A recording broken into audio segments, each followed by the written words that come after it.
देखो देखो चालू हुई क्या?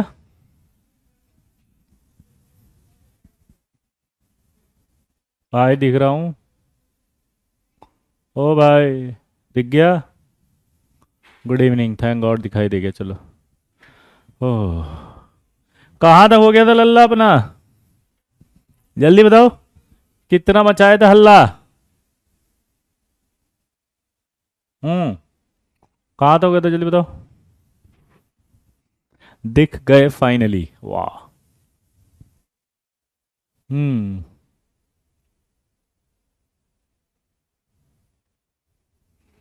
हो गया। कहाँ तक हो गया था, जल्दी बताओ।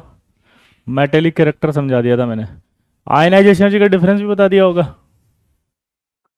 आयनाइजेशन का डिफरेंस 16 अगर हो तो लो लो ऑक्सीडेशन स्टेट होती है।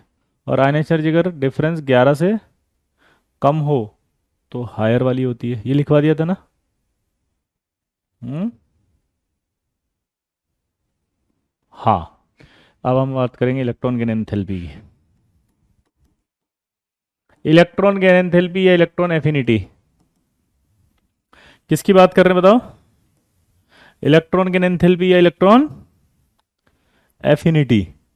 ये क्या होती है इलेक्ट्रॉन गेन एंथैल्पी या एफिनिटी? देखो, जब कभी अमाउंट ऑफ रिलीज्ड एनर्जी, मैं डेफिनेशन लिख रहा हूं पहले।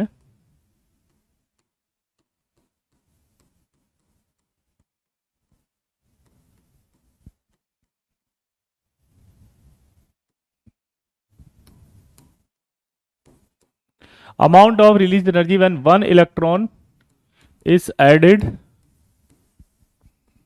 when one electron is added into isolated gaseous atom.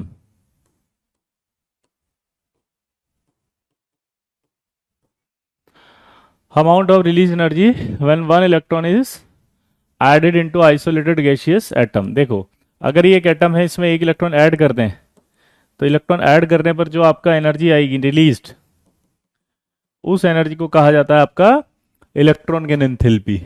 ठीक है, उसे क्या कहा जाता है? Electron gain enthalpy. क्या कहा जाएगा लल्ला? Electron gain enthalpy.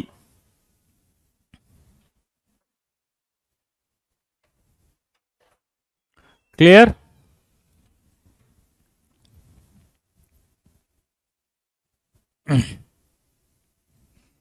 तो यहां पर क्या होता है कि जब एक इलेक्ट्रॉन ऐड करते हैं, ध्यान से देखना भाई, जब हम एक इलेक्ट्रॉन इसमें ऐड कर रहे होते हैं तो यहां पर दो फोर्स लगते हैं। एक ये इलेक्ट्रॉन इसको धक्का देगा, एक ये न्यूक्लियस इसको धक्का देगा अट्रैक्ट करेगा, सॉरी। दोबारा देखो, ये एक तो इसको अट्रैक्ट कर रहा है और एक इसको रिपल कर रहा है। इसको रिपल कर रहा है तो मैं ऐसे बना देता हूं बीच में, ये अट्रैक्ट कर रहा है और ये रिपल कर रहा है।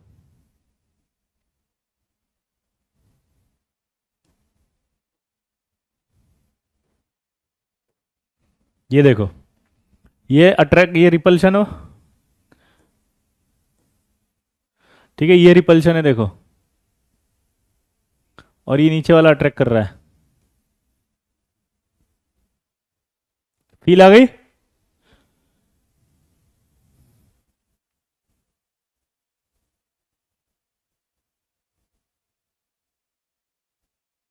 क्लियर? आगे बढ़े। तो जब ये इलेक्ट्रॉन ऐड होता है तो यहाँ रिपल्शन लगता है इलेक्ट्रॉन इलेक्ट्रॉन का, न्यूक्लियस का अट्रैक्शन लगता है, लेकिन मोस्ट ऑफ द केसेस में जो इलेक्ट्रॉन है उसका अट्रैक्शन ज्यादा होता है। अट्रैक्शन ज्यादा होने की वजह से इलेक्ट्रॉन ऐड होता है। तो ये जो इलेक्ट्रॉन ऐड हो रहा है ना, वो एक्चुअल में किस लिए हो रहा है बताओ? अट्रैक्शन की वजह से। इस न्यूक्लियस का इस इलेक्ट्रॉन पर अट्रैक्शन की वजह से ये इलेक्ट्रॉन आया है। ये एक पहले से था, ये एक आया है ना। क्लियर सबको? क्लियर? क्लियर दोस्तों? तो यानी कि अगर मैं बात करूं electron gain enthalpy, next topic है। कुछ बच्चे कह रहे हैं कि आयनाइजेशन एनर्जी का कुछ बचा है, तो मैं आपको क्लियर कर दूं, आयनाइजेशन एनर्जी का कुछ नहीं बचा। एप्लीकेशन सब कंप्लीट हो गई, पहला सवाल। दूसरा सवाल आपको बता दूं, नया टॉपिक है, इसका नाम है इलेक्ट्रॉन गेन एंथैल्पी। ठीक है, एंथैल्पी क्या होती है? तो एनर्जी को ही एंथैल्पी कहा जाता है। तो इलेक्ट्रॉन गेन एंथैल्पी एनर्जी को ही कहा जाता है, तो इसलिए आप परेशान ना हो। ठीक है, तो एंथैल्पी क्या होती है वो अपने आप समझ में आ जाएगी, इलेक्ट्रॉन गेन। इसका दूसरा नाम भी होता है इलेक्ट्रॉन एफिनिटी। क्या नाम होता है बेटा? Electron affinity. तो हेडिंग समझ में आ गया क्या लिखा था? हेडिंग सबको समझ में आ गया बच्चों? हेडिंग सबको समझ में आ गया लल्ला? अब डेफिनेशन पे चलते हैं। इलेक्ट्रॉन गेन एंथैल्पी की डेफिनेशन क्या होती है? जब कभी अमाउंट ऑफ रिलीज एनर्जी, ये एटम है, इसमें एक इलेक्ट्रॉन ऐड करोगे तो जो एनर्जी रिलीज होगी, जो एनर्जी रिलीज होगी उसे कहा जाएगा, बोलो, इलेक्ट्रॉन गेन एंथैल्पी। तो क्या लिखा उसने कि amount of release energy when one electron is added into isolated gaseous atom. Isolated gaseous atom किसे कहते हैं बताओ? आइसोलेटेड गैसियस एटम कहा जाता है ऐसा एटम जिस पर किसी भी तरह का आउटर फोर्स ऑफ अट्रैक्शन और रिपल्शन ना लगे। दोबारा बोलो, ऐसा जिस पर, बोलो,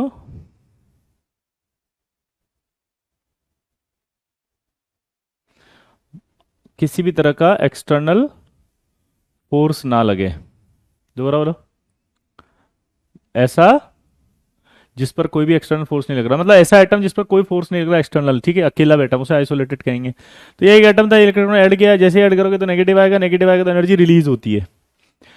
जब भी कभी अट्रैक्शन होगा, एक कॉन्सेप्ट हमेशा दिमाग में बिठाएंगे, बोलो क्या?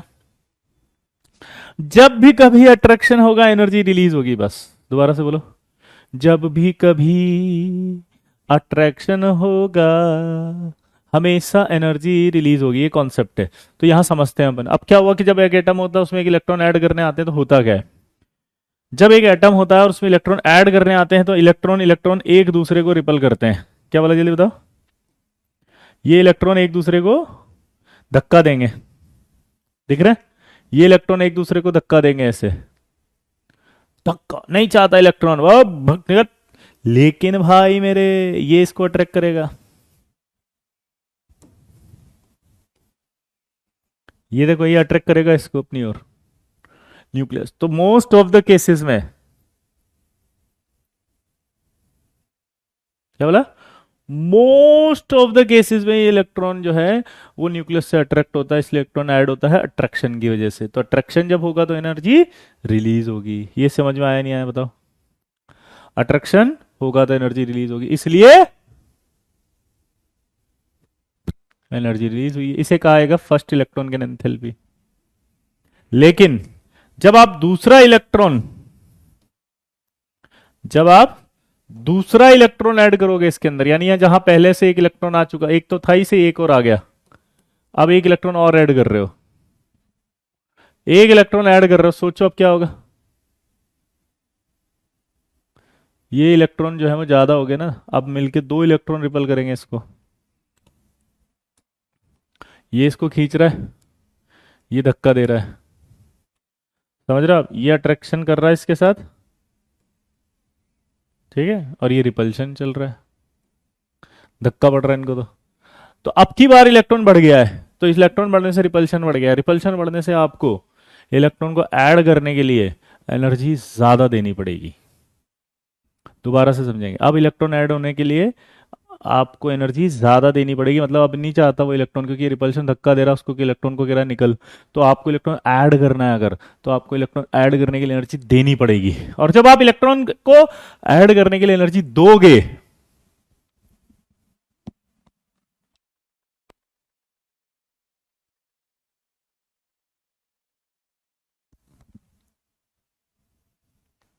तो एनर्जी पॉजिटिव हो जाएगी। तो सेकेंड इलेक्ट्रॉन की एंथैल्पी जो होगी वो क्या होगी बताओ?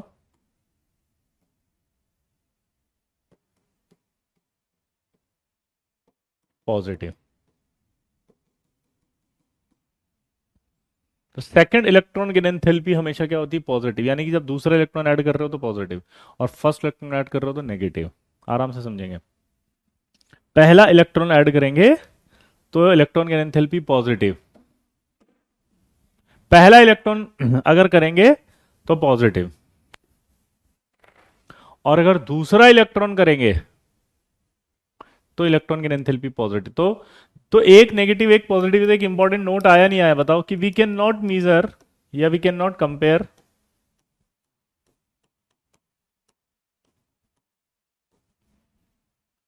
We cannot compare first electron की एंथैल्पी एंड सेकेंड इलेक्ट्रॉन की एंथैल्पी। लेकिन हाउएवर अगर आपको उनका क्या करना है, मैग्नीट्यूड, तो आपको देखो मैग्नीट्यूड वाइज अगर मैं बात करूंगा तो जो 2 होगा उसका मैग्नीट्यूड जो होगा ज्यादा होगा 1 से। हाउएवर जो 2 होगा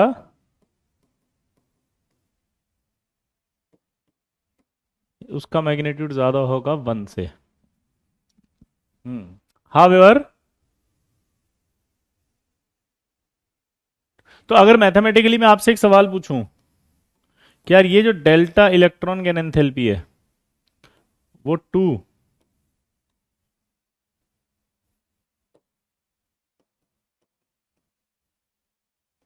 और ये 1, तो उसमें ये हमेशा प्लस करें अगर अपन, तो 0 से ज़्यादा होगा, क्योंकि ये पॉजिटिव में है ये नेगेटिव है, पॉजिटिव में ज़्यादा है, इसलिए इन दोनों का सम करेंगे तो 0 से ज़्यादा आएगा। हाँ या ना? एग्रीड करो फटाफट, बोलो।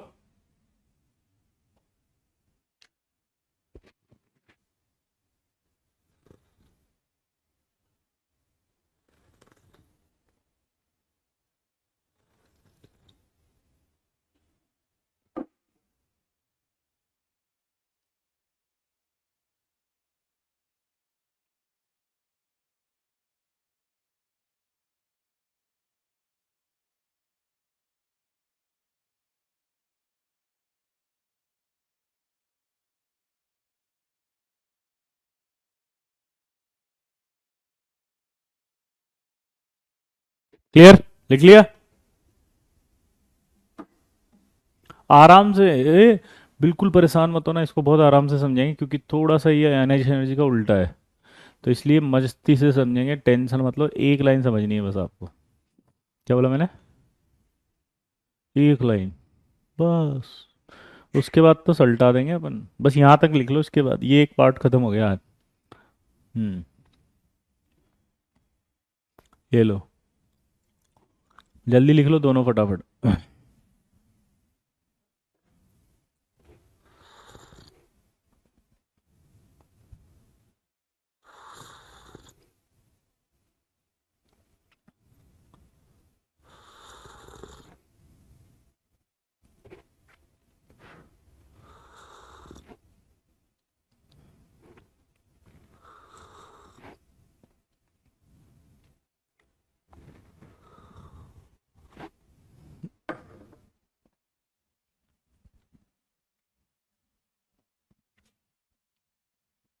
हो गया?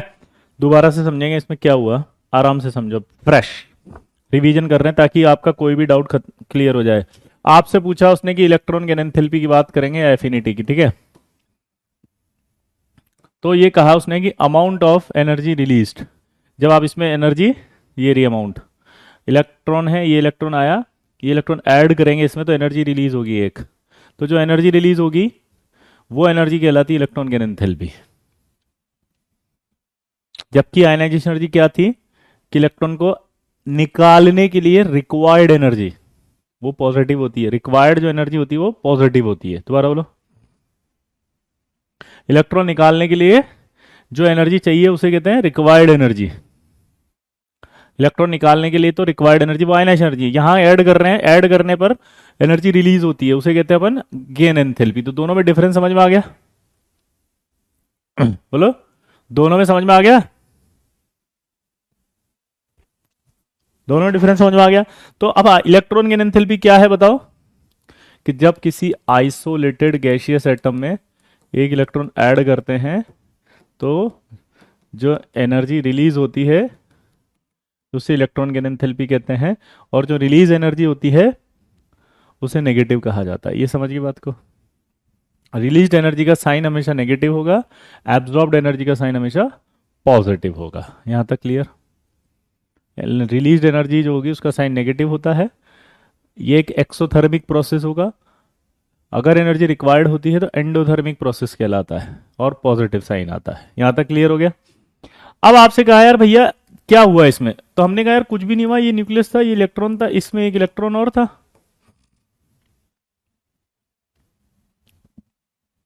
क्या बोला बताओ मैंने, कि ये इलेक्ट्रॉन था, इसके अंदर ये एक इलेक्ट्रॉन था, इन दोनों ने आपस में एक दूसरे को धक्का दिया, ये धक्का देंगे और ये न्यूक्लियस इसको अट्रैक्ट करेगा।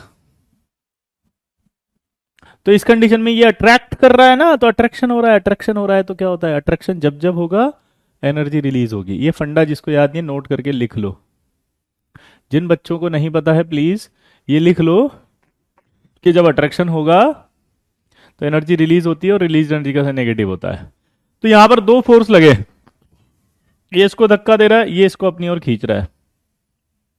क्या बोला जल्दी बताओ, ये इसको धक्का दे रहा है और ये इसको अपनी ओर खींच रहा है। तो मोस्ट ऑफ द केसेस के अंदर हमेशा क्या होता है, ये अट्रैक्शन ज्यादा डोमिनेट करता है, इसलिए इलेक्ट्रॉन ऐड हो जाता है। तो अट्रैक्शन हो रहा है इसलिए नेगेटिव। लेकिन जब आप इस नेगेटिव में पहले ही एक नेगेटिव है उसके अगेंस्ट एक और जोड़ते हो, अगर ये आप दो नेगेटिव करना चाह रहे हो, तो जब इसमें एक इलेक्ट्रॉन ऑलरेडी एडेड है और आप फिर से ऐड करना चाहोगे तो क्या होगा, रिपल्शन ज्यादा होगा।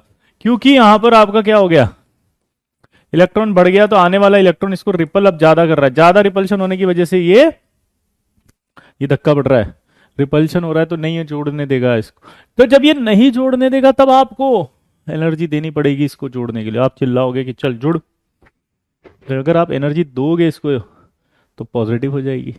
तो सेकंड इलेक्ट्रॉन की एंथैल्पी जब भी होगी, यानी दूसरा इलेक्ट्रॉन जब ऐड करोगे तो वो हमेशा पॉजिटिव होगी। अब आप मुझे बताओ पहली वाली इलेक्ट्रॉन की एंथैल्पी क्या थी, नेगेटिव, ये देखो, दूसरी क्या थी, पॉजिटिव। तो आप कंपेयर थोड़ी कर सकते हो, क्योंकि एक तो रिलीज हो रही है एनर्जी, एक एब्जॉर्ब्ड हो रही है एनर्जी, आप रिलीज नहीं कर सकते। लेकिन वो कह रहा है हाउएवर अगर आपको मैग्नीट्यूड कंपेयर करना है, तो मैग्नीट्यूड कंपेयर करना है तो सेकंड वाले का ज्यादा होगा, क्योंकि इलेक्ट्रॉन को ऐड करने के लिए आपको एनर्जी ज्यादा देनी पड़ेगी। हाउएवर अगर मैग्नीट्यूड कंपेयर करना है तो ये ज्यादा देनी पड़ेगी, यानी कि ई इलेक्ट्रॉन की एंथैल्पी 2 और 1, इनका जो मैग्नीट्यूड, अरे वो कौन सा ज्यादा होगा बताओ, इसका मैग्नीट्यूड ज्यादा होगा कंपेयर करोगे तो 2 से, ठीक है, 2 का ज्यादा आएगा मैग्नीट्यूड 1 से। अब दिमाग की बत्ती जलाते हैं। अगर आपको मैथमेटिकल बात करूं तो क्या ये सही लग रहा है क्या, ये 2 है, अभी तो मैग्नीट्यूड की बात ही नहीं कर रहे हम, है ना,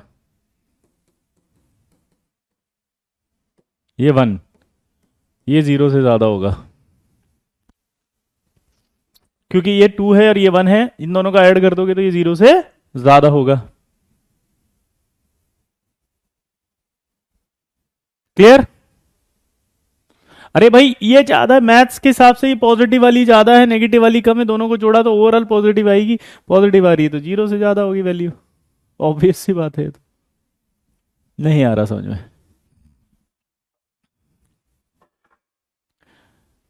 ठीक है, यहां तक की क्लियरिटी आ गई। कोई डाउट किसी को, यहां तक जल्दी पूछो, 2 बार बता दिया मैंने आराम से, कोई और डाउट हो तो पूछ लो। देखो इलेक्ट्रॉन की एंथैल्पी में टाइम लगता है, तो आप इससे टेंशन मत लेना, ठीक है, कोई दिक्कत नहीं है, मजा आ जाएगा एकदम। तो अब मुझे बताओ कि अगर एक इलेक्ट्रॉन को ऐड करना है,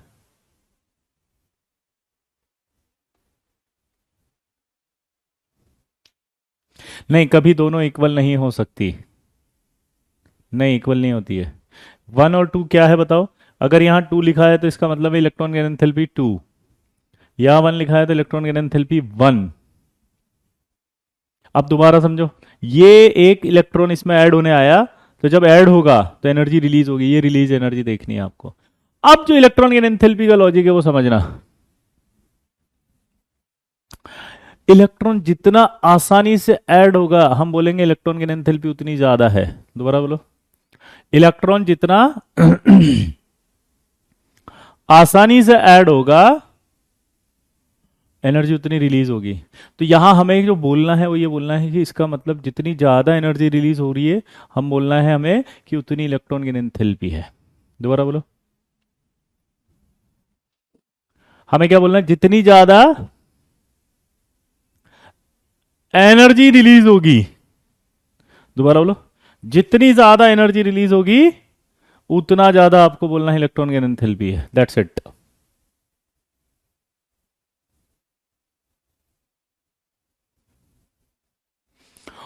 तो जितनी ज्यादा एनर्जी रिलीज होगी उतना ज्यादा क्या होगा?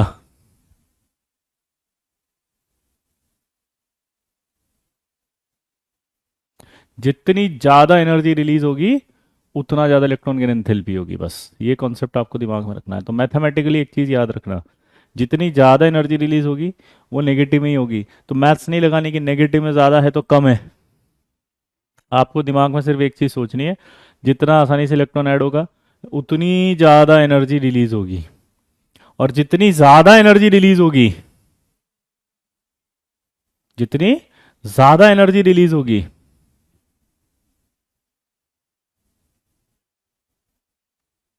बोलो जितनी ज्यादा एनर्जी रिलीज होगी उतनी इलेक्ट्रॉन गेन एंथैल्पी बोलनी है। अब आपको मैथ्स नहीं लगानी है कि यार ये तो जितनी ज्यादा रिलीज होगी उतनी ज्यादा नेगेटिव होगी।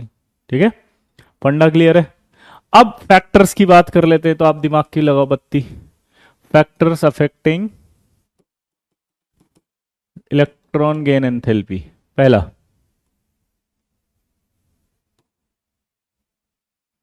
देखो, अगर मैं ये कहूं Z बढ़ेगा तो आप क्या बोलोगे? इलेक्ट्रॉन गेन एंथैल्पी बढ़ेगी या घटेगी? सोचो। Z का मतलब नंबर ऑफ प्रोटॉन्स।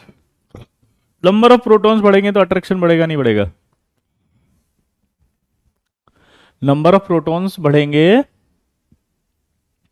तो मुझे बताओ अट्रैक्शन बढ़ेगा या नहीं बढ़ेगा?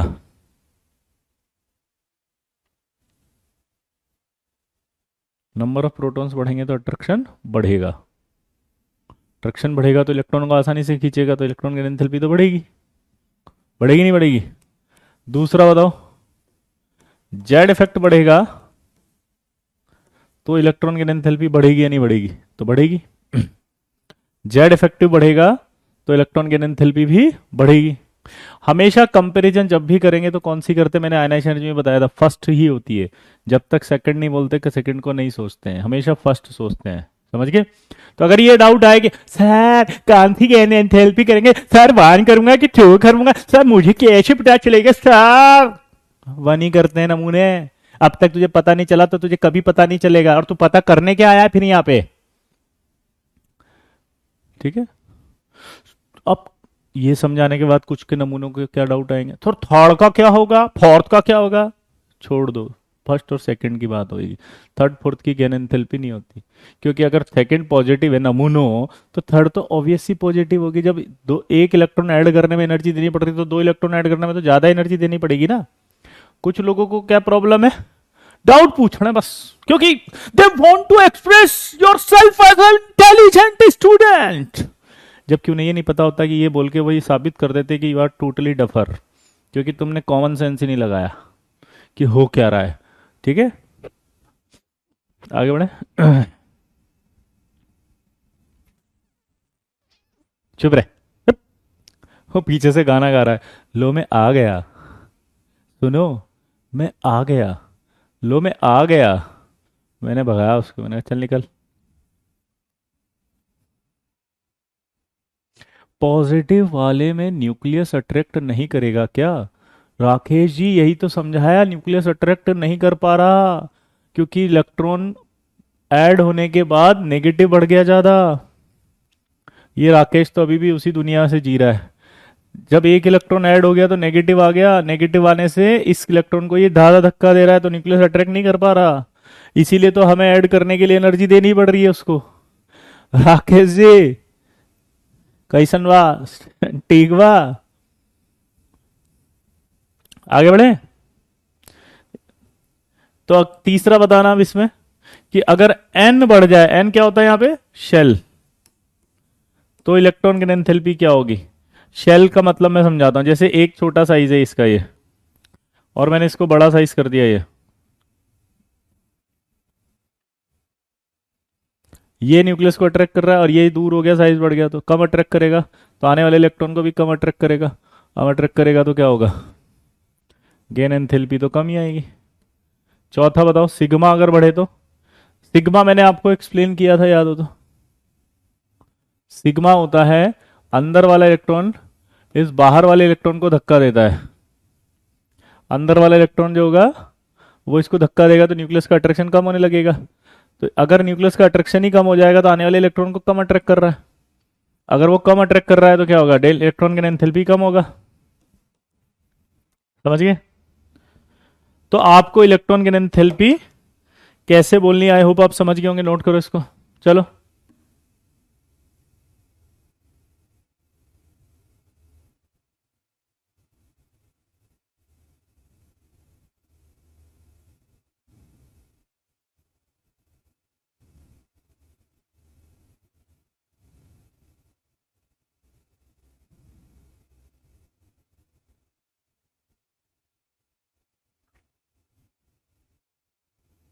हो गया भाई। ये चारों मैंने आयनाइजेशन एनर्जी में दोबारा समझाए थे और यही चीजें वापस आई है। अब आप सोचो। अच्छा एक बात बताओ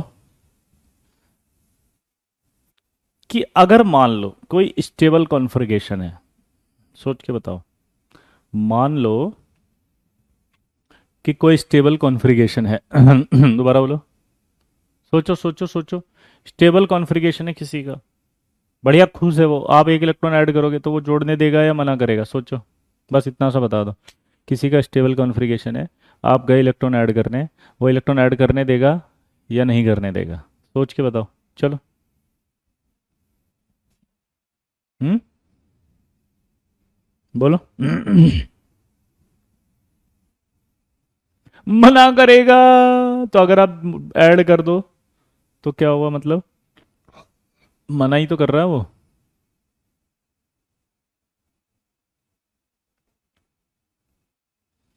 मना ही तो करेगा, अब ऐड करो आप।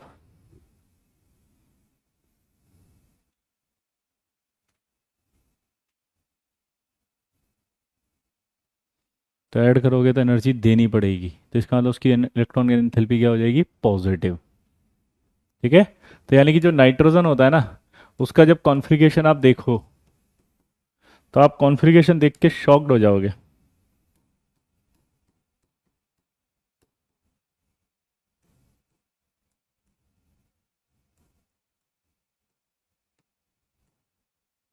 ये हाफ फील्ड है, हाफ फील्ड है तो क्या होगा, इलेक्ट्रॉन ऐड करोगे आप नहीं करेगा, तो आप नहीं करेगा तो इसका मतलब आपको ऐड करने के लिए एनर्जी देनी पड़ेगी। तो अगर आपको एनर्जी देनी पड़ेगी तो इसकी इलेक्ट्रॉन की एंथैल्पी क्या हो गई, पॉजिटिव। सेकंड ए की बात करो आप, सेकंड ए में कॉन्फ़िगरेशन होता है 1:2:2, मतलब लास्ट कॉन्फ़िगरेशन ऐसे ही होगा NH2। तो ये भी पूरा भरा हुआ है, तो इसकी इलेक्ट्रॉन की एंथैल्पी भी क्या होगी पॉजिटिव। और मज़ेदार बात बताओ, नोबल गैस जो होती है बेचारी, उनका तो फुल्ली फिल्ड है, NH2 NP6 फुल फिल्ड, तो ये भी क्या होगी, पॉजिटिव। इनका तो फुल्ली फिल्ड है, फुल्ली फिल्ड है तो क्या होगी, पॉजिटिव। तो दिमाग की बत्ती जली अब, कि नाइट्रोजन, सेकंड ए और नोबल गैस, इन तीनों के अंदर इलेक्ट्रॉन की एंथैल्पी पॉजिटिव होती है, क्योंकि ये स्टेबल कॉन्फ़िगरेशन है। क्या बोला मैंने, बताओ। ये स्टेबल कॉन्फ़िगरेशन है, और अगर ये स्टेबल कॉन्फ़िगरेशन है भाई तो इसका मतलब क्या निकलता है, जल्दी बताओ स्टेबल कॉन्फ़िगरेशन है तो इलेक्ट्रॉन ऐड नहीं करने देगा, ऐड नहीं करने देगा, पॉजिटिव हो जाएगा। आया ना।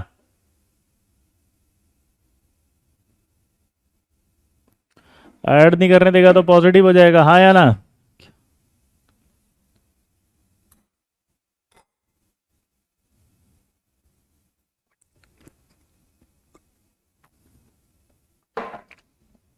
अब एक मजेदार बात, एक क्वेश्चन आपसे पूछा,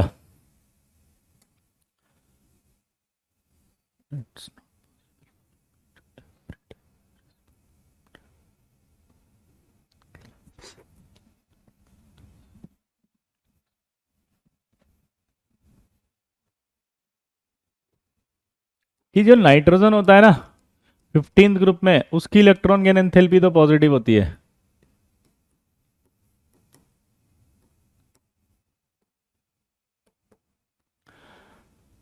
नाइट्रोजन की इलेक्ट्रॉन गेन एंथैल्पी पॉजिटिव, और इसकी जो इलेक्ट्रॉन गेन एंथैल्पी है वो नेगेटिव।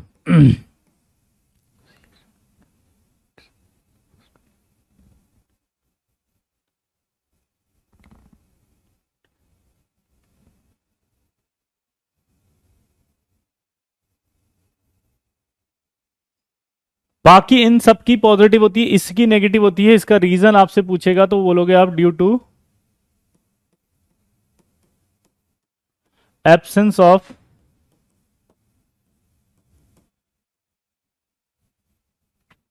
एब्सेंस क्या, presence of d orbital, due to presence of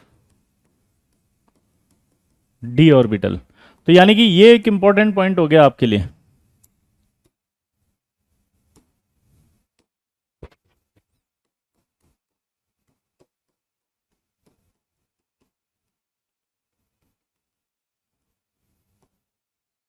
क्या इंपॉर्टेंट पॉइंट हो बताओ, ये क्या है बे?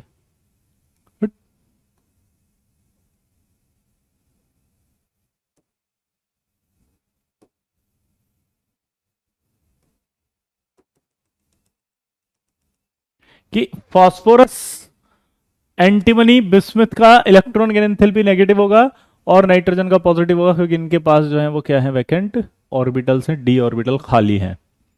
तो डी ऑर्बिटल खाली होने की वजह से इलेक्ट्रॉन एक्सेप्ट कर सकते हैं। दोबारा बोलो, डी ऑर्बिटल होने की वजह से जो जगह है वो है इसके पास, तो वो ले सकता है। 3p3 होगा यस, उसके बाद 3d खाली होता है ना शिवम। जैसे मैं फास्फोरस का कॉन्फ़िगरेशन लिखूं तो फास्फोरस का कॉन्फ़िगरेशन क्या होता है देखो, 1s2 2s2 2p6 3s2 3p3, और ये 3d खाली पड़ा है ना, तो हाफ फिल्ड तो ये है, पर ये ऑर्बिटल खाली है 3d।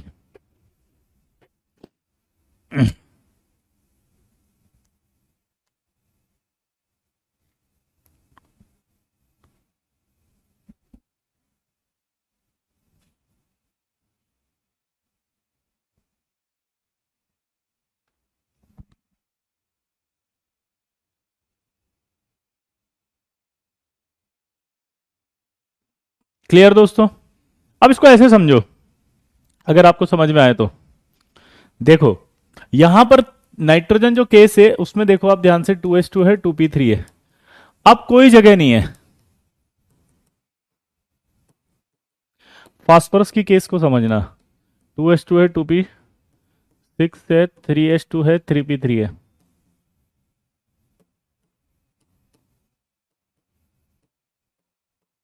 और 3d खाली है। ऐसे समझो कि ये आपका कमरा है, आप में आप बैठे हो। अब आपके कमरे में आकर के जो है वो बाबूजी ने कहा कि ये ना मेरे जो है वो दोस्त का बेटा है, इसको भी तुम अपने घर में रखो। तुम्हारा दिमाग खराब हो बाबू, पागल का करो, नहीं चाहिए हमको। क्यों नहीं चाहिए बताओ? बोले जगह कहाँ है, हम बैठे हैं, हाफ फील्ड है, खुश है, स्टेबल है, एक एक बेड है, उसमें हम सब सो जाते हैं दोनों भाई।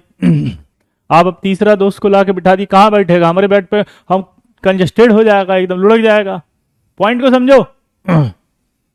तो बाबूजी डांटेंगे नहीं डांटेंगे, मेरे को कुछ नहीं सुनना, चुपचाप बिठा ले, तो पिट जाएगा अभी तू। तो आप जबरदस्ती मतलब बिठाए हो उसको अपने रूम में। दूसरा केस समझना, आप हाफ फील्ड हो, स्टेबल हो, आपके घर के अंदर खूब सारे कमरे हैं, बाबूजी आया, उन्होंने बोला कि भैया तुम्हारा जो है वो ये मेरे दोस्त का जो है बेटा है, इसको आज से यहीं रहेगा। तो आप ये कहो काहे ला रहे हो भैया, ये क्या दिक्कत है, अच्छा भला चल रहा, खुश है हम, हाफ फील्ड। तो बाबूजी कहेंगे ये दूसरे कमरे में रहेगा। तो मतलब समझना, आप खुश थे अपने लाइफ में, आपको नहीं चाहिए था वो, लेकिन चूंकि जगह थी इसलिए बाबूजी ने कहा, तो आपकी इच्छा कम हो गई, लेकिन रिपल्शन नहीं किया आपने, क्योंकि जगह है, आपने रिपल्शन नहीं किया, जगह थी, वो दूसरे कमरे में रहेगा। लेकिन यहां पर प्रॉब्लम हो गया, तो अपने ही कमरे में बिठा दिया, तो आपका रिपल्सन बहुत ज्यादा आया, बोला नहीं नहीं रह सकता। तो बाबूजी को चिल्लाना पड़ा, चुपचाप लो, नहीं तो लुटता पटका लटक दे साले यहाँ पे। अब तो यहां एनर्जी देनी पड़ी ना, क्योंकि उसी के कमरे में रहने आएगा वो, यहाँ नहीं देनी पड़ेगी क्योंकि दूसरे में चला जाएगा। इसलिए जो है फास्फोरस आर्सेनिक एंटीमनी में जो डी ऑर्बिटल्स हैं उनकी वजह से इलेक्ट्रॉन गेन एंथैल्पी नेगेटिव ही रहती है, पर वो इच्छा नहीं है इतनी ज्यादा। समझिए बात को। अब यहां पर समझने के बाद ट्रेंड्स आएंगे, trends in electron gain enthalpy.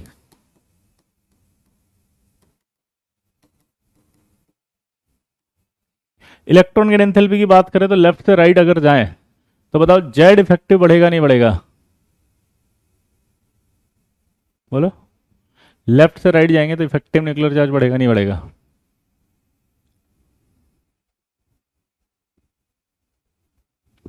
Electron second जाए इधर जाएंगे तो बढ़ेगा कि नहीं बढ़ेगा?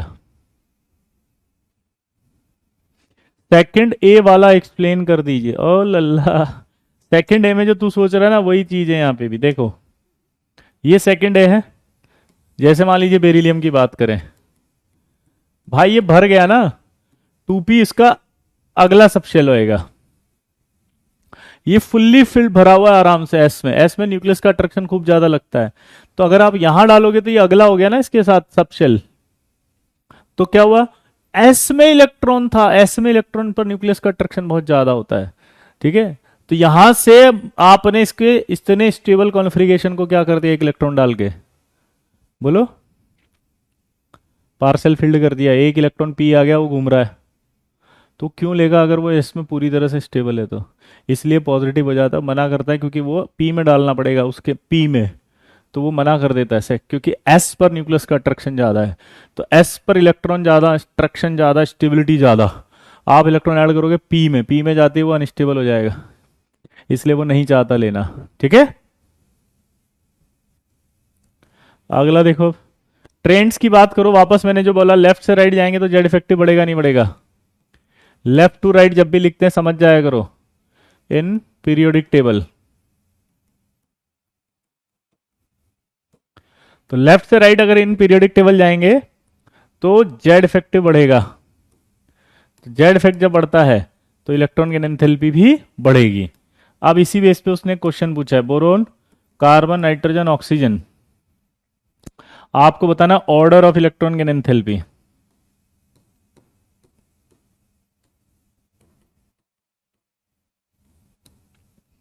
क्या बताना आपको? Order of electron gain enthalpy. हाँ, electron gain enthalpy Govind, electron gain enthalpy और इलेक्ट्रॉन एफिनिटी एक ही है दोनों, दोबारा बोलो। इलेक्ट्रॉन गेन एंथैल्पी और इलेक्ट्रॉन एफिनिटी एक ही है, दोबारा बोलो।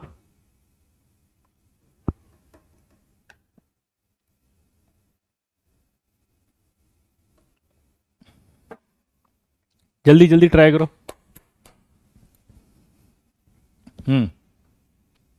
बहुत अच्छा सवाल है ये, बहुत ही इंपॉर्टेंट सवाल है।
देखो सोच के करोगे तो मजा आएगा, बिना सोचे से करोगे तो गलत आएगा। सिंपल फंडा अपने पास, तो क्या बोला मैंने? सोच के करोगे तो मजा आएगा, बिना सोचे करोगे तो गलत आएगा।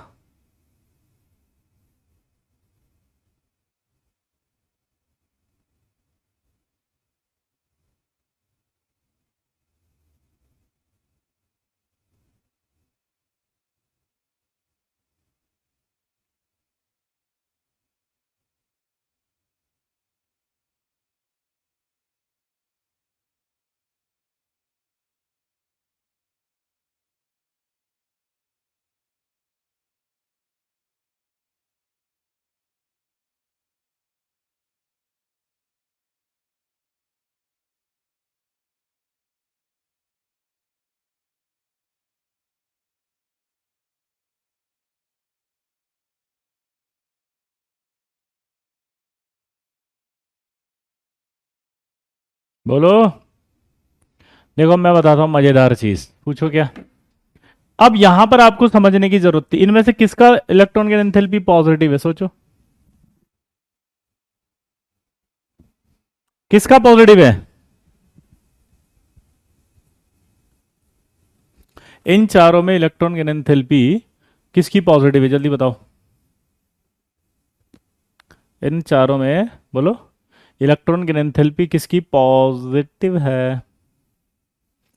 जिसकी पॉजिटिव होती है इसका मतलब उसकी सबसे कम होती है, क्योंकि उसकी इच्छा नहीं है ना इलेक्ट्रॉन लेने की। तो ये सबसे पीछे आएगा, आपकी सबसे बड़ी गलती ये थी, आपने इस पर लॉजिक ही नहीं लगाया कि ये सबसे पीछे आएगा।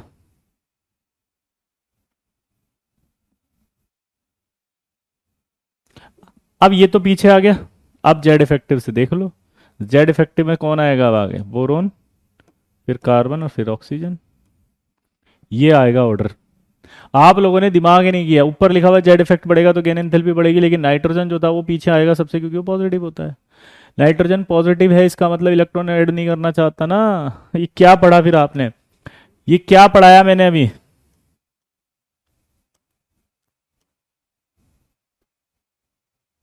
बोलो। ये क्या पढ़ाया था पांचवा पॉइंट अभी।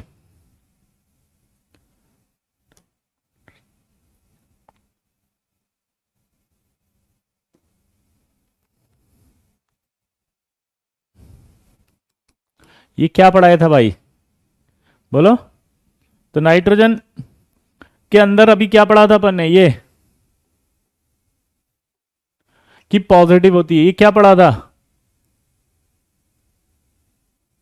पॉजिटिव का मतलब क्या पढ़ा था इन तीन में, पॉजिटिव का मतलब इलेक्ट्रॉन ऐड नहीं करेगा, इलेक्ट्रॉन को ऐड करने में एनर्जी देनी पड़ेगी।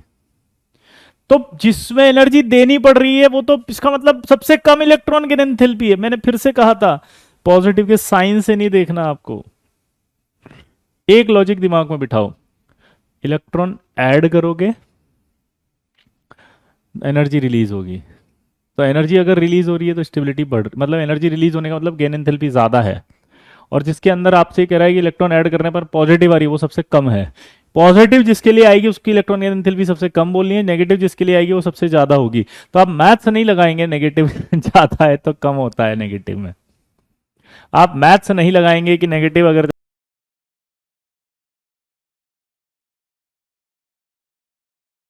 लगाएंगे।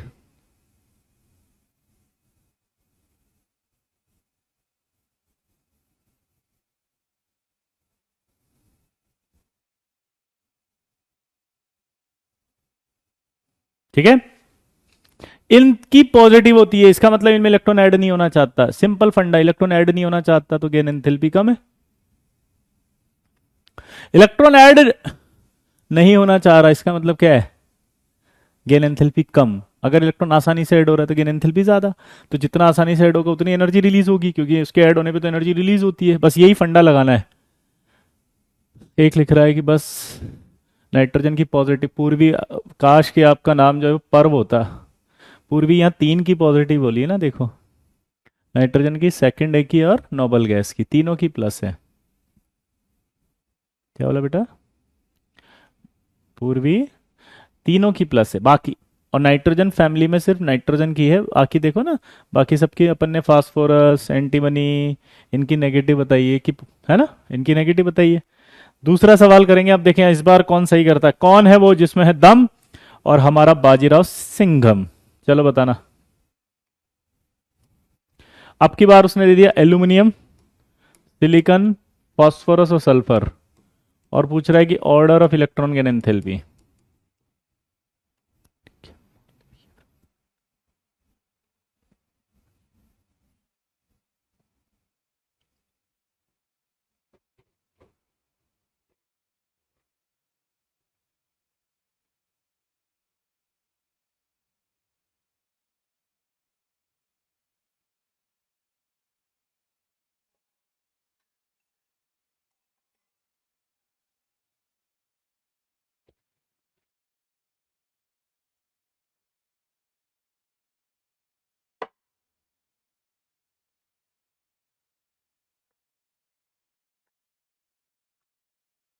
आपकी बुक बाय कर लें, बिल्कुल बेटा, अभी कर लें, आज ही कर लें, ठीक है।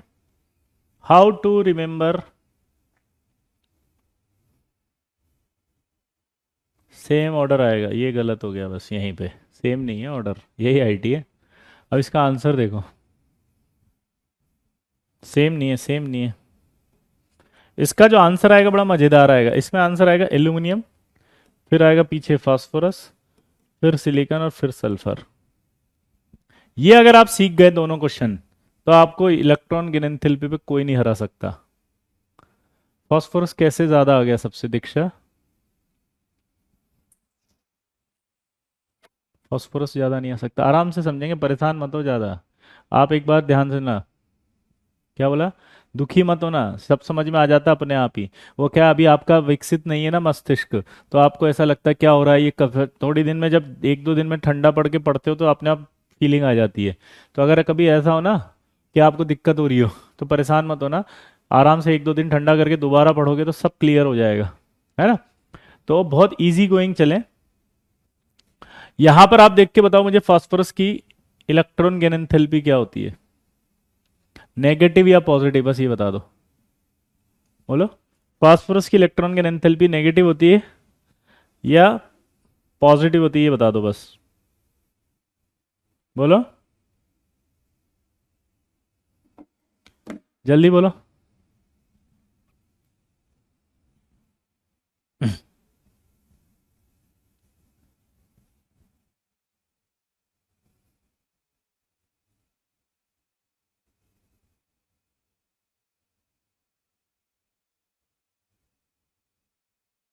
तो इसका मतलब सबसे पीछे तो नहीं आएगा ना, क्योंकि इसकी नेगेटिव तो नहीं है। नाइट्रोजन सबसे पीछे आया क्योंकि इसकी इलेक्ट्रॉन गेन एंथैल्पी पॉजिटिव थी। तो ये डाउट तो क्लियर होगा कि नाइट्रोजन पीछे आ रहा है, फास्फोरस क्यों नहीं आ रहा। ये डाउट क्लियर हो गया क्योंकि नाइट्रोजन की पॉजिटिव इलेक्ट्रॉन गेन एंथैल्पी होती है, इसकी नहीं होती है, इसलिए ये तो डाउट क्लियर हो गया कि ये सबसे पीछे नहीं आया। इसलिए एल्यूमिनियम सबसे पीछे आएगा क्योंकि जेड इफेक्ट तो फास्फोरस का ही ज्यादा उधर जा रहे हैं, तो इफेक्टिव न्यूक्लियर चार्ज तो उसी का ज्यादा है। लेकिन अब फास्फोरस और सिलिकॉन में अगर आप कंपेयर करो, तो ये 3p2 है और ये 3p3 है। सिलिकॉन अगर 3p2 है, दिमाग की बत्ती जलाओ, सिलिकॉन अगर, सिलिकॉन अगर 3p2 है, देव बेटा ये अपन पढ़ा चुके हैं पहले, है ना? आप प्लीज अभी रिवाइज करना, तब आपको पता चलेगा नेगेटिव क्यों है। अभी थोड़ी देर पहले इसी लेक्चर में पढ़ाया अपन ने, क्योंकि उसके बाद डी ऑर्बिटल्स होते हैं ना देव। हाँ, तो ये एल्यूमिनियम जो है, ये तो पीछे आएगा क्योंकि जेड इफेक्टिव सबसे कम है। सिलिकॉन और फास्फोरस में कंपैरिजन होगा तो सिलिकॉन 3p2 है भाई, इसका 3p2 है तो इलेक्ट्रॉन लेती हाफ फील्ड हो जाएगा। ओ बल्ले बल्ले, स्टेबल हो जाऊंगा। अगर फास्फोरस एक इलेक्ट्रॉन ले, सॉरी सिलिकॉन एक इलेक्ट्रॉन ले ले तो इसका हाफ फील्ड हो जाएगा, तो ये चाहेगा नहीं चाहेगा कि इलेक्ट्रॉन ले लूं? बोलो।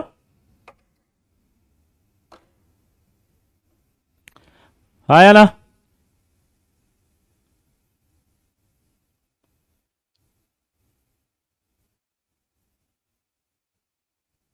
तो ये तो 3p2 है, एक इलेक्ट्रॉन लेगा तो इसका मतलब इलेक्ट्रॉन लेने की इच्छा है, इसलिए तो ये अपने से एक सक्सेसिव को डोमिनेट करेगा सिर्फ। तो ये सेकंड नंबर पे आ गया। सल्फर सबसे ज्यादा इसलिए होगा क्योंकि उसकी इलेक्ट्रॉन जेड इफेक्टिव ज्यादा है।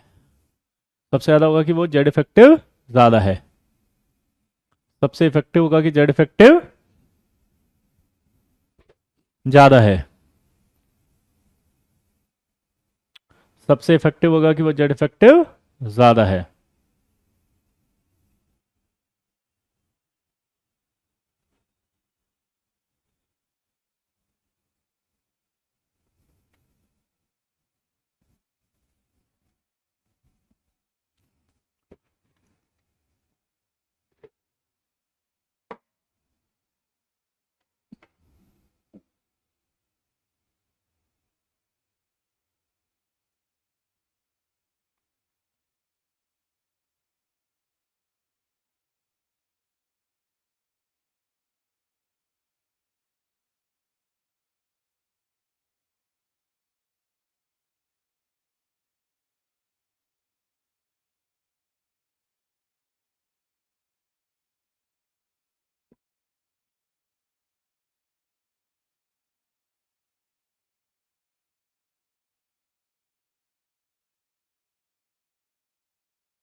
क्लियर भाई? हम्म। चक द फट्टे नब्बे गिल्ली सूरज और अंदर सामने दिल्ली, ये दोनों सवाल आ गए। कितने बच्चों को आ गए? ट्रू बोलो, yes sir yes sir yes sir. ठीक है, अब देखो अगला, ट्रेंड्स की बात चल रही ना, तो अब आएगा down the group. Down the group में बड़ी मजेदार बात है, पता है क्या? ये आपका सेकंड पीरियड है, ठीक है, और ये आपका थर्ड पीरियड है। सेकंड पीरियड जो होता है, बोरोन कार्बन नाइट्रोजन, ये क्या है? एल्यूमिनियम, सिलिकॉन, फास्फोरस, सल्फर और क्लोरीन। सेकंड पीरियड के अंदर जब आप देखते हैं तो ये आपके इलेक्ट्रॉन्स हैं। जैसे हेलोजन का एग्जांपल ले लेते हैं, ऐसे सब में। तो जब एक इलेक्ट्रॉन आता है सेकंड पीरियड में, दिमाग की बत्ती जलाना, ये सेकंड पीरियड में जब फ्लोरीन है तो इसमें एक इलेक्ट्रॉन जब ऐड होगा तो क्या होता है? इस फ्लोरीन का साइज छोटा है। साइज छोटा होने की वजह से इलेक्ट्रॉन की डेंसिटी ज़्यादा हो जाती है। और अगर आप सोचो कि फ्लोरीन के अंदर इलेक्ट्रॉन की डेंसिटी अगर ज़्यादा हो गई तो इलेक्ट्रॉन, आने वाले इलेक्ट्रॉन को रिपल करेगा। फ्लोरीन के अंदर छोटा साइज है, इस वजह से उसकी इलेक्ट्रॉन डेंसिटी ज़्यादा है। अब सोचो कि अगर इलेक्ट्रॉन डेंसिटी ज़्यादा है तो आने वाले इलेक्ट्रॉन को धक्का देगा। धक्का देते ही क्या होगा? इलेक्ट्रॉन को ऐड करने की इच्छा कम हो रही है, तो इसका मतलब गेन एंथैल्पी कम हो गई। तो जितने भी सेकंड पीरियड वाले होते हैं उनकी इलेक्ट्रॉन गेन एंथैल्पी क्या होती है? कम।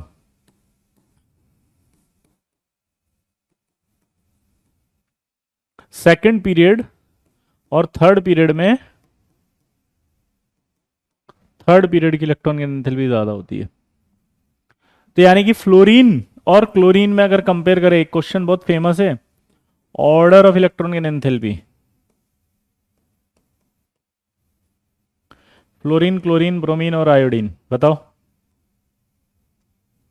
किसकी ज्यादा होगी? क्लोरीन की ज्यादा, फिर फ्लोरीन, फिर ब्रोमीन और फिर आयोडीन।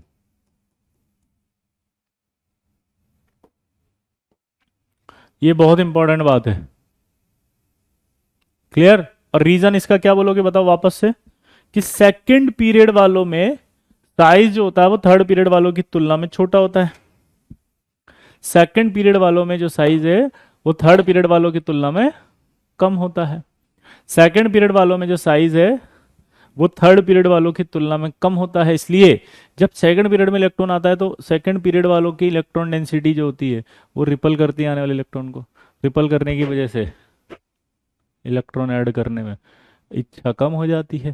तो कम इच्छा हो गई तो इलेक्ट्रॉन की एंथैल्पी भी कम हो गई। क्लियर? सिंपल है कि नहीं है?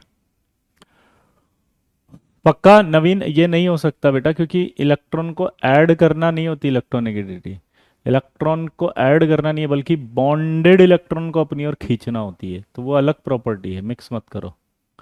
What about fourth period? ये रहे ना ऑप्शंस, ये फोर्थ पीरियड ही तो हुआ। ये सेकंड पीरियड है, ये थर्ड पीरियड है, ये बोलो फोर्थ पीरियड है, ये फिफ्थ पीरियड है। तो सिर्फ सेकंड वालों, थर्ड वालों से याद है, फोर्थ, थर्ड फोर्थ फिफ्थ में तो नॉर्मल ट्रेंड ही चल रहा है ना। हम्म। क्या नमूना ही है क्या क्षितिज? ये रही ना पोजीशन ब्रोमीन और आयोडीन की। कौन है? क्या लिख रहा है? क्यों लिख रहा है भाई? इसमें एक याद रखना, बाकी सब में ऐसा ट्रेंड आएगा, बस ऑक्सीजन वाला सबसे पीछे आता है, ये हम पी ब्लॉक में डिस्कस करेंगे।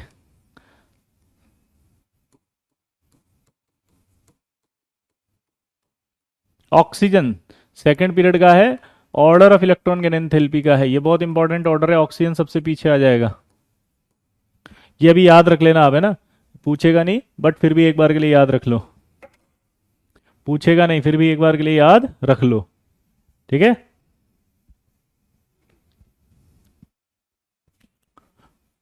ठीक है, आप दिमाग की बत्ती जलाओ। अगर मैं आपसे क्वेश्चन पूछूं, इधर देखो, ट्रेंड्स के अंदर पूछ रहा है वो डाउन द ग्रुप,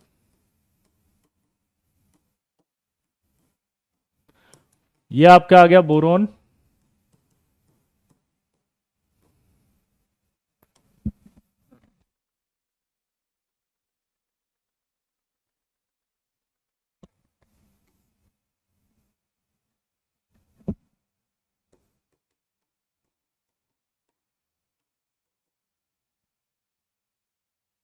दोबारा से समझा रहा हूँ एक बार और, ताकि अगला सवाल कर सके हम।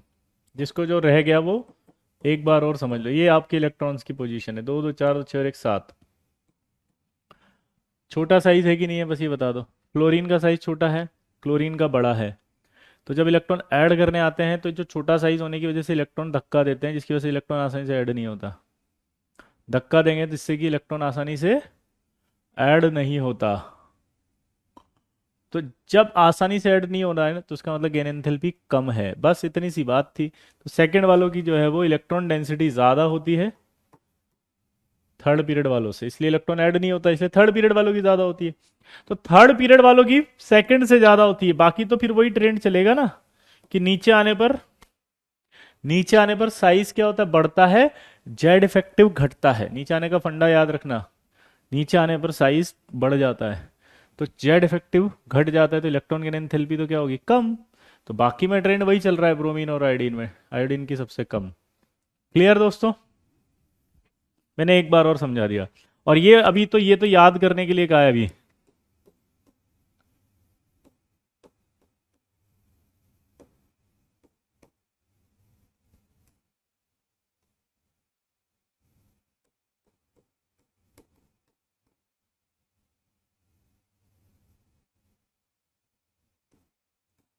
ये कि ऑक्सीजन,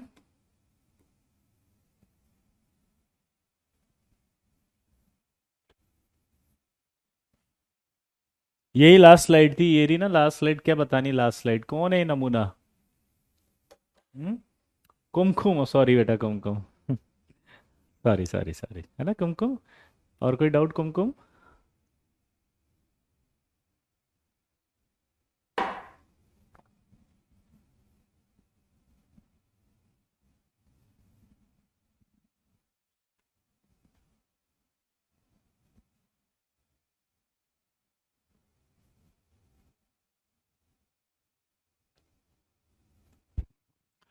आ गया?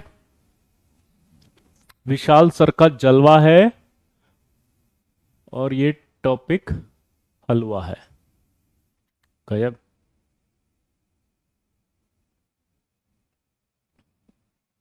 आज आप थोड़े रूड लग रहे हो क्षितिज, ऐसा क्यों बेटा? 2 बार एक चीज को बता दिया और बोल रहा रूड लग रहे हो, हद करता है। फिर तो गोदी में बैठ के मैं खिला दूं खाना बेटा, है ना? है? मम्मी भी तेरे को जो है वो क्या करती होगी, गोदी में बैठ के खाना खिलाती होगी, है? क्या मतलब रूड लग रहा है? एक तो 2 2 बार बता दिया हर टॉपिक को, उसको रूड कह रहा है। तो ठीक है एक ही बार बताऊंगा, कम से कम रूड तो नहीं लगूंगा। हद कर दी। इतना प्यार तो कौन सा टीचर देगा जो 2 बार एक टॉपिक को एक्सप्लेन कर दे भाई? उसको रूड कहेगा तो हद कर दी भाई, गजब बेइज्जती है भाई, गजब। गजब बेइज्जती है।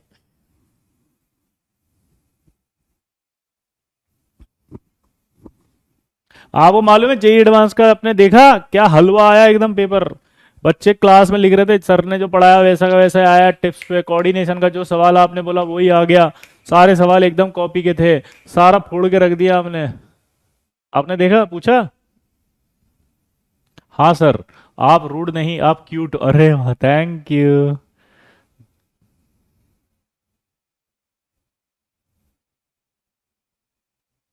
Sir, is important to buy your book? No no, it is not important. आप शीट करो, डीपीपी करो, बहुत है, आराम से करो, है ना बेटा? ये तो क्या होता है, जिन बच्चों को और प्रैक्टिस करनी होती है ना, तो वो पूछते हैं, तो उनको रिकमेंड कर देते हैं हम। इफ आपको इंटरेस्ट है आप कर सकते हैं। आज इच्छा नहीं है मान लो, थोड़े दिन बाद आपको लगता है रिवीजन के लिए कुछ प्रैक्टिस करनी हो, तो आप कर। सर, गर्ल्स से इतने अच्छे से बात मत करो, करा करो, दर्द होता है। हाय अनिकेश।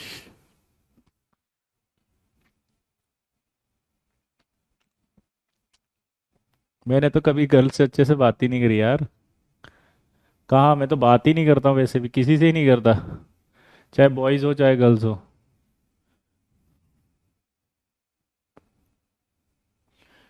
यहाँ तक हो गया, आगे बढ़े।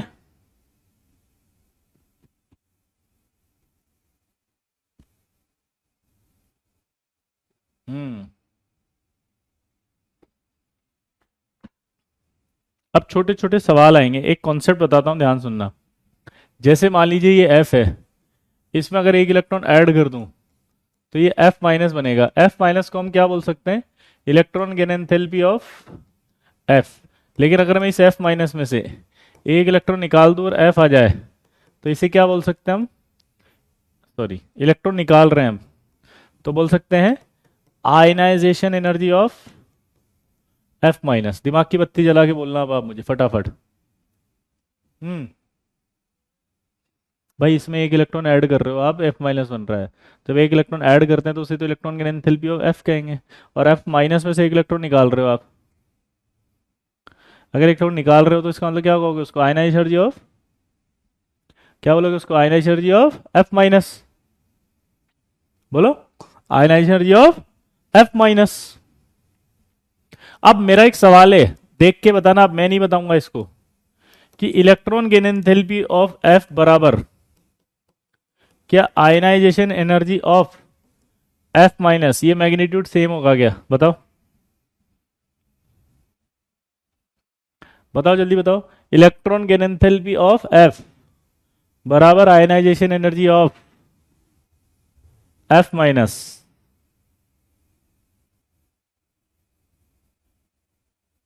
क्या ये एग्जैक्ट है क्या?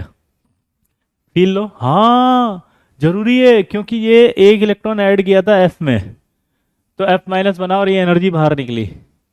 अगर ये एनर्जी वापस दे दूंगा तो इलेक्ट्रॉन फिर से निकल जाएगा, तो मैग्नीट्यूड तो सेम ही आएगा इन दोनों एनर्जीज का। हाँ, सही है ये। True true true true true true true. ये अगला बताना। अगर मैं Cl में एक इलेक्ट्रॉन ऐड कर दूं तो Cl माइनस बनेगा, उसको electron gain enthalpy of Cl होगा। और अगर मैं Cl माइनस में से एक इलेक्ट्रॉन निकाल दूं तो ionize energy of Cl minus होगा। तो अगर हम बात करें तो आप क्या बोलोगे? Electron gain enthalpy of Cl magnitude बराबर ionization energy of Cl minus. क्या ये सही है? सेम कॉन्सेप्ट है और यही लिखा है मैंने।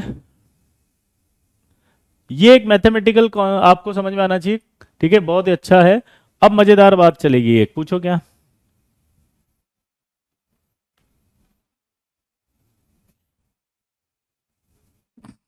क्या मजेदार बात है बताओ। एक सवाल आपसे पूछा गया इस लॉजिक से कि ऑर्डर ऑफ आयनाइजेशन एनर्जी बताओ। एफ, Cl माइनस और F माइनस।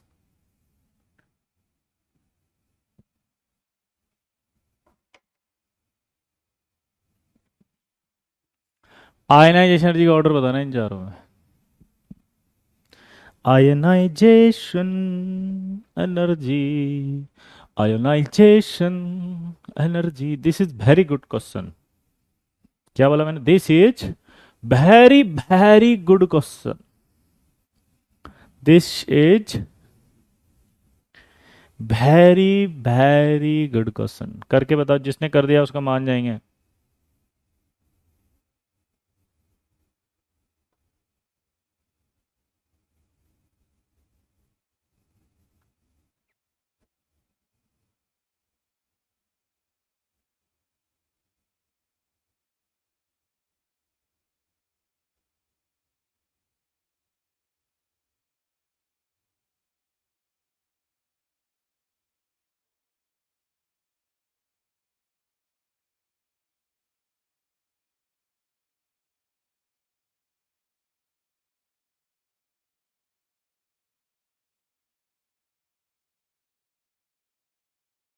हो गया?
हो गया?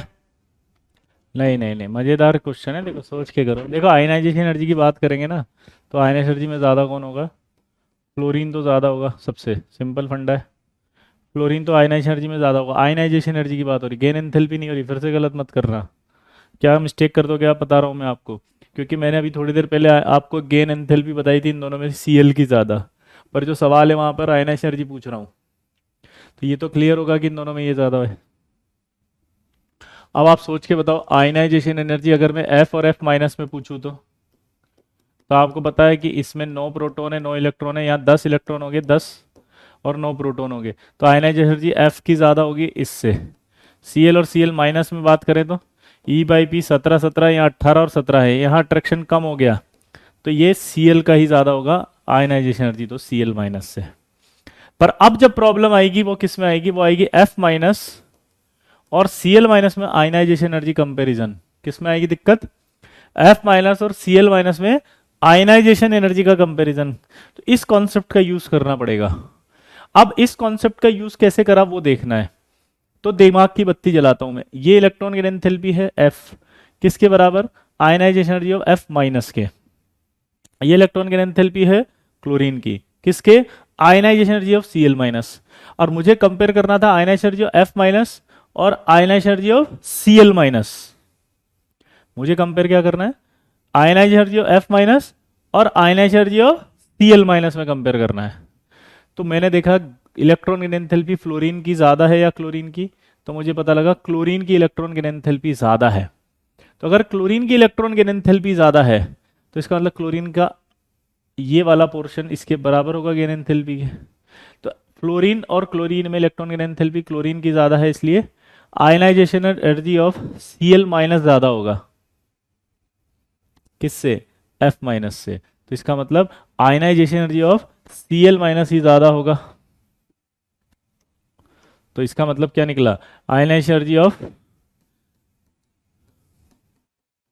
सीएल माइनस ज़्यादा होगा एफ माइनस से। सीएल माइनस तो कम है ही सही सीएल से। तो ये ऑर्डर आया था, किस किस के ऑर्डर आया था ये जल्दी बताओ। इस ऑर्डर को करने के लिए वो सवाल जरूरी था।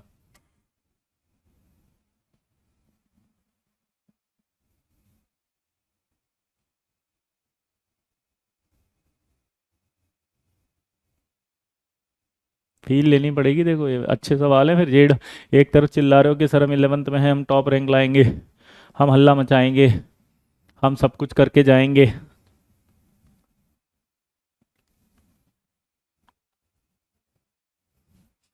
और कितनों को समझ में आ गया अब जल्दी बताओ, क्योंकि समझ में आना भी बहुत इंपॉर्टेंट है। समझ में आना भी इंपॉर्टेंट है।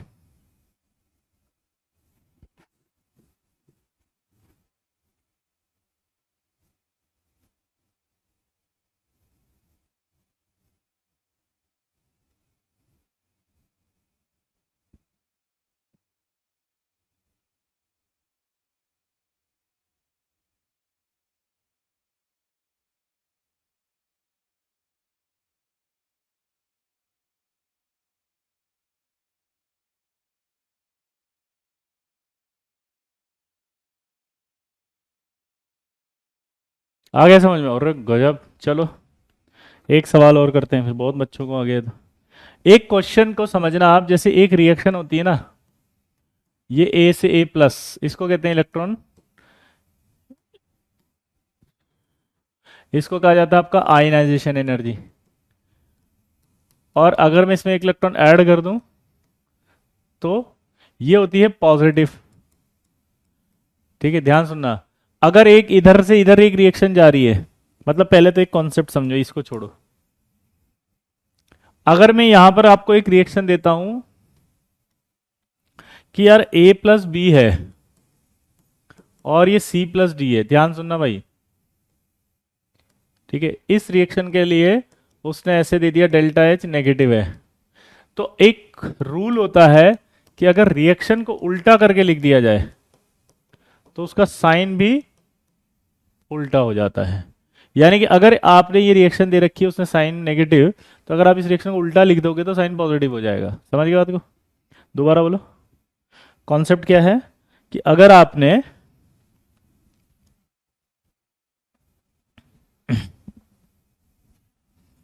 बोलो। अगर आपने इस रिएक्शन को लिखा और इसका साइन नेगेटिव है तो इसका उल्टा हो जाएगा पॉजिटिव। ठीक है, अब इससे सवाल कैसे कैसे पूछेगा, जैसे आपको दे दिया उसने कि x, उसमें एक इलेक्ट्रॉन आपने ऐड कर दिया तो x माइनस। अब इसका साइन क्या है बताओ। ये तो इलेक्ट्रॉन की एंथैल्पी है तो इसका साइन क्या होगा, नेगेटिव। लेकिन अगर आपने इसको ऐसे लिख दिया x माइनस फिर x और फिर एक इलेक्ट्रॉन, तो इसका साइन क्या हो जाएगा अपने आप ही, पॉजिटिव। चेंज हो गया ना, क्योंकि रिएक्शन उल्टी लिख दी आपने। देखो, उसका उल्टा हो गया साइन। तो ये अभी इसमें सवाल पूछूंगा मैं आपसे, कॉन्सेप्ट को समझना। फिर अगर मान लीजिए ये Na है, इसमें से आपने एक इलेक्ट्रॉन निकाल दिया, आपको पता है एक इलेक्ट्रॉन निकल गया इसमें से, तो ये इलेक्ट्रॉन के इसका जो आयनाइजेशन एनर्जी है वो पॉजिटिव ही होगा इसमें। लेकिन अगर आपने इसको उल्टा लिख दिया तो आप समझ गए कि यहां पर नेगेटिव आ जाएगा, ये जो एनर्जी होगी। इसकी जगह एनर्जी लिख देता हूं, आयनाइजेशन एनर्जी की जगह। ये साइन क्या हो गया, नेगेटिव आ जाएगा। क्लियर दोस्तों। तो इस तरह के सवाल को समझना। अगर एनर्जी पॉजिटिव होती है तो ये एंडोथर्मिक रिएक्शन होती है। अगर आपका ये नेगेटिव होती है तो ये एक्सोथर्मिक होती है।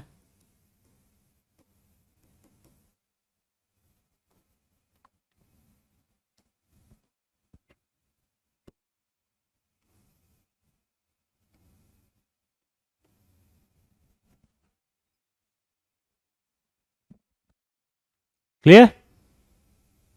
आयनाइजेशन एनर्जी नेगेटिव कभी नहीं होती है मोहम्मद। ठीक है, ये कॉन्सेप्ट समझ में आ गया। अब आपको क्वेश्चन दिया जाएगा, आप ट्राई करके बताओ।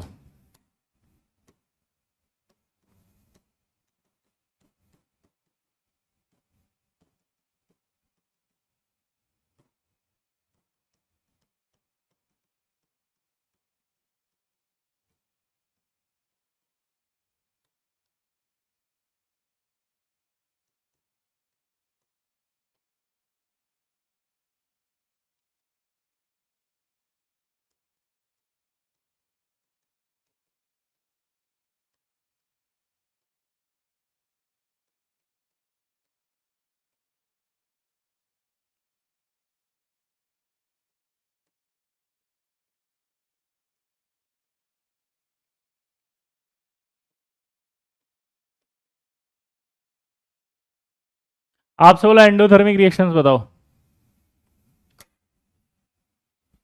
जल्दी।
ये देखो,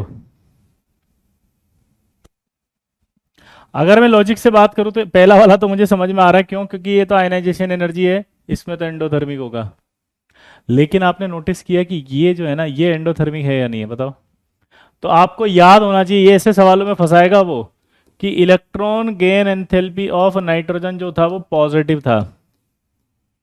और हमने बताया था कि जिसका पॉजिटिव से होता है चार साइन, वो एंडोथर्मिक रिएक्शन होगी। तो एनर्जी जिसकी होगी वो पॉजिटिव होगी, वो एंडोथर्मिक होगा। तो सेकंड वाला भी एंडोथर्मिक है। तो सेकंड वाला भी क्या है, एंडोथर्मिक। दोबारा बोलो, सेकंड वाला भी क्या है, बोलो, endothermic.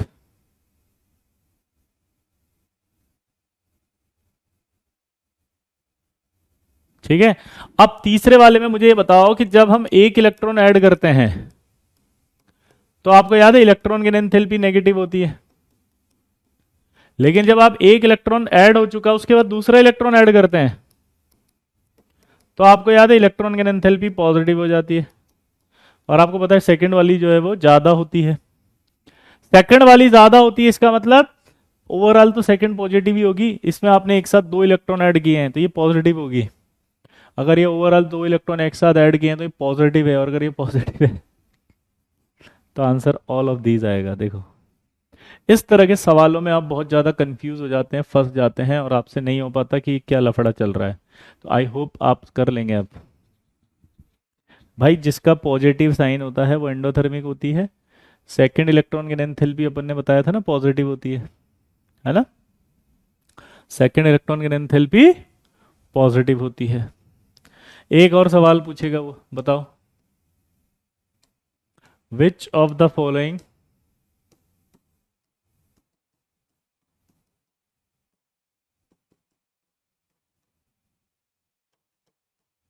Ion is least stable.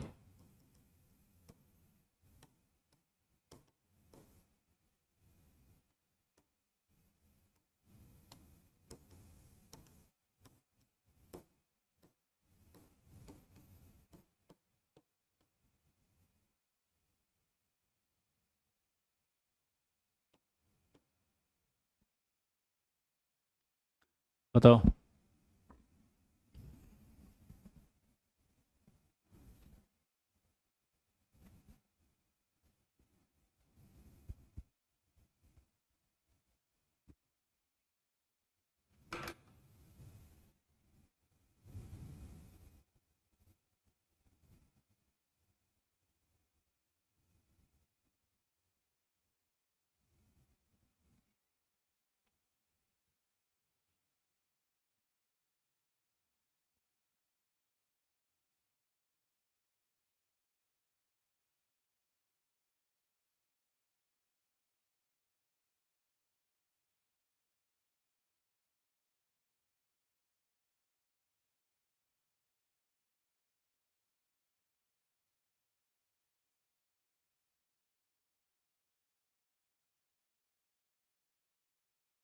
कई बच्चों को समझ ही नहीं आया सवाल।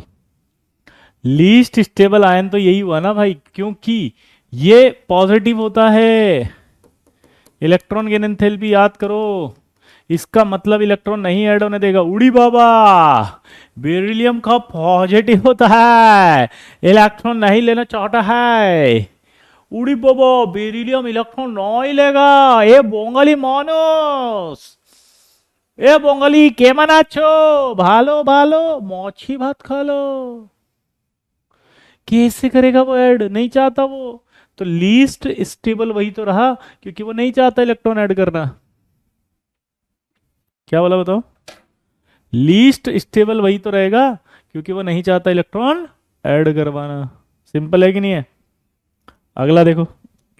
एप्लीकेशन बहुत आसान है इसकी। पहला, अगर इलेक्ट्रॉन की एंथैल्पी बढ़े तो बताओ क्या होगा? नॉन मेटेलिक कैरेक्टर बढ़ेगा। पूछो क्यों? इलेक्ट्रॉन की एंथैल्पी बढ़ता है तो नेगेटिव आयन यानी कि ये बनेगा। इलेक्ट्रॉन की एंथैल्पी बढ़ने का मतलब इलेक्ट्रॉन लेने की इच्छा बढ़ेगी। इलेक्ट्रॉन लेने की इच्छा बढ़ जाएगी तो क्या होगा? नॉन मेटेलिक कैरेक्टर बढ़ जाएगा ना भाई। इलेक्ट्रॉन लेने की इच्छा बढ़ गई तो क्या होगा? नॉन मेटेलिक कैरेक्टर बढ़ जाएगा। तो यानी कि पीरियोडिक टेबल में अगर हम बात करें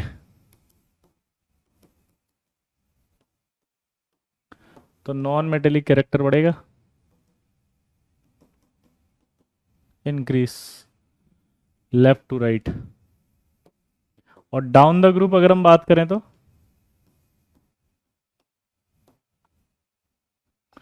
डाउन द ग्रुप तो इलेक्ट्रॉन की एंथैल्पी घटती है तो नॉन मेटेलिक कैरेक्टर भी घटेगा। ठीक है, डाउन द ग्रुप आएंगे तो इलेक्ट्रॉन की एंथैल्पी घटेगी, नॉन मेटेलिक कैरेक्टर भी घटेगा। दूसरा पॉइंट देखो, अगर मान लें कोई इलेक्ट्रॉन लेता है तो इसको रिडक्शन कहते हैं।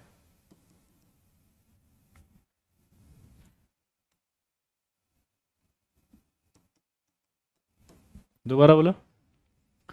अगर आपने कोई इलेक्ट्रॉन ऐड करा तो इलेक्ट्रॉन ऐड करते ही जो हुआ वो रिडक्शन कहते हैं, उसको क्या कहते हैं? रिडक्शन।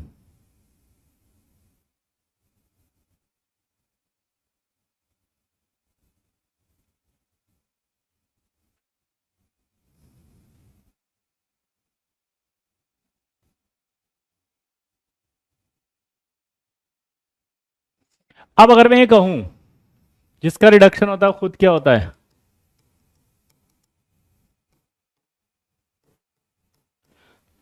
तो वो ऑक्सीडाइजिंग एजेंट होता है।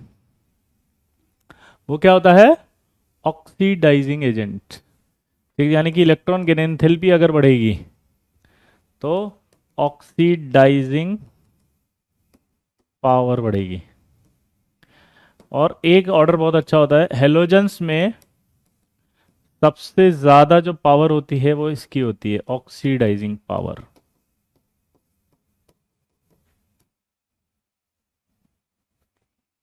ये जो एक्सप्लेनेशन होगा ये आपको फिजिकल केमिस्ट्री में सर पढ़ाएंगे, थर्मोडायनेमिक्स में बोर्न हैबर साइकिल। उससे आपको ये एक्सप्लेनेशन आएगा कि F2 सबसे ज्यादा क्यों होता है। क्योंकि वो बॉन्ड डिसोसिएशन एनर्जी पे भी डिपेंड करता है। किस पर डिपेंड करता है? Bond dissociation. ठीक है, तो ये आपको याद रखना है अभी थोड़े दिन के लिए, फिर जैसे ही आप थर्मोडायनेमिक्स स्टार्ट होगा ये अपने आप क्लियर हो जाएगा। ठीक है, तो ये आपका इलेक्ट्रॉन गेन एंथैल्पी भी समाप्त। अब आपका होमवर्क है कि आप इलेक्ट्रॉन गेन एंथैल्पी तक शीट और डीपीपी कंप्लीट करके लाएंगे। ठीक है, चलिए बाय, गुड नाइट।